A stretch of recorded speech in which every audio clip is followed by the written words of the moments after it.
Siamo qui con mister Colombo dopo la strepitosa vittoria per 1-0 contro il Partinico-Dace dei suoi ragazzi del San Vito Lo Capo.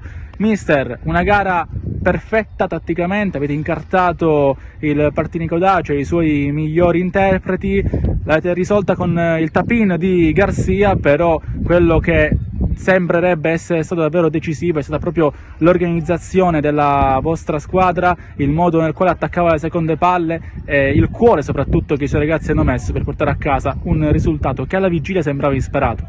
Sì, certo, oggi affrontavamo una delle squadre più importanti di questo campionato, dove appunto c'è un organico di tutto rispetto, come ho detto prima nell'intervista che ho fatto in settimana, con diversi elementi che lo scorso anno tra Gela e Athletic Club sono stati protagonisti per la vittoria del campionato.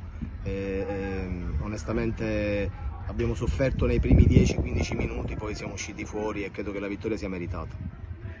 Il momento positivo continua dopo la vittoria fuori casa contro la Parmonval e il pareggio a reti bianche qui contro la Don Carlo. La prossima sarà contro Accarina Trapani, un match importante, un derby in casa degli avversari trapanesi, ma comunque quello che sembrerebbe essere cambiato, il click per portare il San Vito a essere una delle squadre più temibili, più insidiose di questo campionato, nonostante quello che può essere il pronostico della vigilia, sembrerebbe essere veramente arrivato.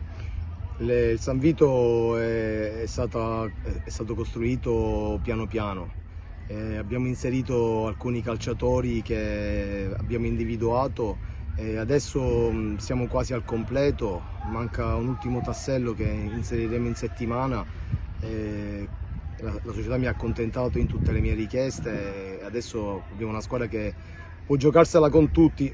Ovviamente dobbiamo avere sempre quell'umiltà di capire che in determinati campi sarà complicato, ma almeno in casa ci dobbiamo fare rispettare.